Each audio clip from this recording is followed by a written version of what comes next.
بسم اللہ الرحمن الرحیم۔ آج جو حدیث پاک ہے وہ حضرت ابو ہریرہ رضی اللہ تعالیٰ عنہ بیان کرتے ہیں، اور ترغیب ترہیب میں یہ حدیث پاک امام منذری کی کتاب ترغیب ترہیب میں یہ حدیث پاک موجود ہے۔ حضرت ابو ہریرہ رضی اللہ تعالیٰ عنہ فرماتے ہیں قال رسول اللہ صلی اللہ علیہ وسلم ان الرجل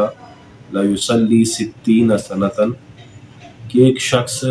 60 سال تک نماز پڑھتا ہے، وما تقبل له صلاۃ، لیکن اس شخص کی نماز کو قبول نہیں کیا جاتا، لعلہ یتم رکوع ولا یتم سجود،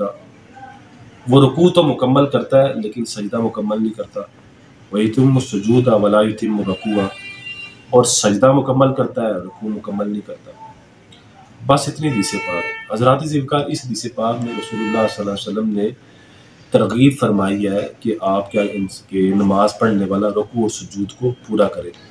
اب رکوع اور سجود کو پورا کرنے کی دو حیثیتیں ہیں۔ ایک حیثیت یہ ہے کہ جب بندہ رکوع میں جائے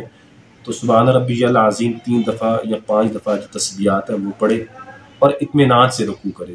اسی طرح جب سجدے میں جائے تو سجدے میں سجدے کی تسبیحات ہیں وہ بھی اطمینان سے سبحان ربی الاعلیٰ وہ بھی اطمینان سے 3 دفعہ یا 5 دفعہ وہ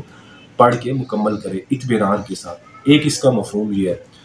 دوسرا مفہوم یہ ہے حضرات ذکر کہ وہ رکوع اور سجود کو حتیٰ کہ وہ پہلے والے مفہوم میں اگر آپ آئیں تو اس میں رسول اللہ صلی اللہ علیہ وسلم سے حضرت عبد الرحمن بن شبل ایک صحابی ہیں، وہ کہتے ہیں کہ رسول اللہ صلی اللہ علیہ وسلم نے نہا رسول اللہ صلی اللہ علیہ وسلم عن نقرۃ الغراب، کہ رسول اللہ صلی اللہ علیہ وسلم نے کوے کی طرح سجدہ کرنے سے، کوا جیسے چونچ مار کے اپنا دانہ چگتا ہے اس طرح سجدہ کرنے سے منع فرمایا ہے۔ آپ کو پتہ ہے کوا جب چونچ مار کے دانہ چگتا ہے تو جلدی جلدی چگتا ہے، تو رسول اللہ نے اس طرح سجدہ کرنے سے منع۔ ایک تو مفہوم ہی ہو سکتا ہے کہ جلدی جلدی سجدے نہ کیے جائیں، جلدی جلدی رکوع نہ کیے جائیں، ایک مفہوم اس کا یہ ہے۔ دوسرا مفہوم یہ ہے حضرات ذکر کہ جب بندہ سمیع اللہ لمن حمیدہ کہہ کے رکوع سے کھڑا ہوتا ہے تو اس میں سجدے میں جانے میں جلدی کرتا ہے۔ عام دیکھا ہے منفرد مقتدی اکیلا جب نماز منفرد اکیلا جب نماز پڑھ رہا ہوتا ہے تو اکیلا نمازی کو اپنے نماز پڑھتے ہوئے دیکھا تو سمیع اللہ لمن حمیدہ کہتے ہیں فوراً سجدے میں چلے جاتے ہیں، حتیٰ کہ شاید ربنا لک الحمد کہہ بھی پاتے کہ نہیں، یا کم سے کم وہ ابھی کمر ان کی سیدھی نہیں ہو پاتی اور سجدے میں چلے جاتے ہیں۔ اسی طرح ایک سجدے کے بعد فوراً وہ دوسرے سجدے میں چلے جاتے ہیں، تو رسول اللہ صلی اللہ علیہ وسلم نے اس سے بھی منع فرمایا ہے۔ حتیٰ کہ ایک صحابی کو آپ نے بخاری شریف میں روایت ہے، آپ نے ایک صحابی کو دیکھا کہ وہ اس طرح رکوع میں بھی جلدی جا رہے تھے اور سجدے میں بھی جلدی جا رہے تھے، اپنی کمر کو سیدھا نہیں کر رہے تھے، تو رسول اللہ صلی اللہ علیہ وسلم نے 4 دفعہ ان سے نماز 3 دفعہ ان سے نماز پڑھوائی، چوتھی دفعہ اس صحابی نے کہا یا رسول اللہ مجھے نہیں سمجھ میں آ رہی، آپ خود پڑھا دیں،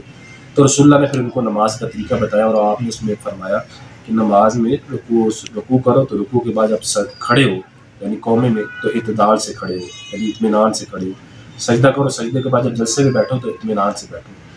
تو اس سے یہ پتہ چلا کہ اگر رکوع بھی کر رہا ہے یا سجدہ بھی کر رہا ہے تو اطمینان کے ساتھ کرنا چاہیے، اور اگر رکوع اور سجدے سے قومے میں یا جلسے میں کھڑا ہو رہا ہے، قومے میں کھڑا ہو رہا ہے، جلسے میں بیٹھ رہا ہے تو وہاں بھی اطمینان سے بیٹھنا چاہیے۔ عموماً سمیع اللہ لمن حمیدہ ربنا لک الحمد کہا جاتا ہے۔ اس کے علاوہ دیگر اذکار بھی ہے، سمیع اللہ لمن حمیدہ ربنا لک الحمد حمدا کثیرا طیبا مبارکا فیہ۔ اس کے علاوہ اس سے بھی آگے اذکار رسول اللہ صلی اللہ علیہ وسلم پڑھتے تھے، حمدا کثیرا طیبا مبارکا فیہ، اللهم ملء السماوات وملء الارض وملء ما شئت شيئا بعد اهل الثناء والمجد اللهم لا مانع لما اعطيت ولا معطي لما منعت ولا ينفع ذا الجد منك الجد۔ یہ رسول اللہ صلی اللہ علیہ وسلم سمیع اللہ لمن حمیدہ کہنے کے بعد یہ پڑھتے تھے۔ اسی طرح جب آپ ایک سجدہ کرنے کے بعد جلسے میں بیٹھتے تھے تو اس میں پڑھتے اللہم اغفر لی وارحمنی واہدنی وعافنی وارزقنی واجبرنی۔ تو آپ اندازہ لگائیں جب یہ اذکار پڑھے جائیں تو اطمینان سے رکوع بھی ادا ہوتا ہے، اطمینان سے سجدہ بھی ادا ہوتا ہے۔ ان اذکار کی فضیلت کیا ہے انشاءاللہ جب موقع ملا تو اگلی ویڈیو میں جب موقع ملا تو ویڈیو میں آپ کو میں یہ بتاؤں گا کہ ان اذکار کی کیا فضیلت ہے۔ تو خلاصہ کلام یہ نکلا کہ رکوع اور سجود کو اطمینان سے ادا کرنا چاہیے، رکوع کریں وہ بھی اطمینان سے، رکوع سے جب سر اٹھائیں یعنی قومے میں کھڑے ہو تو وہ بھی اطمینان سے کھڑے ہو، اور سجدہ کریں وہ بھی اطمینان سے، اور جب سجدے میں سے سر اٹھائیں تب بھی کیا ہو، جلسے میں بیٹھیں تب بھی اطمینان سے بیٹھیں۔ اللہ سے دعا اللہ عمل کرنے کی توفیق عطا فرمائے۔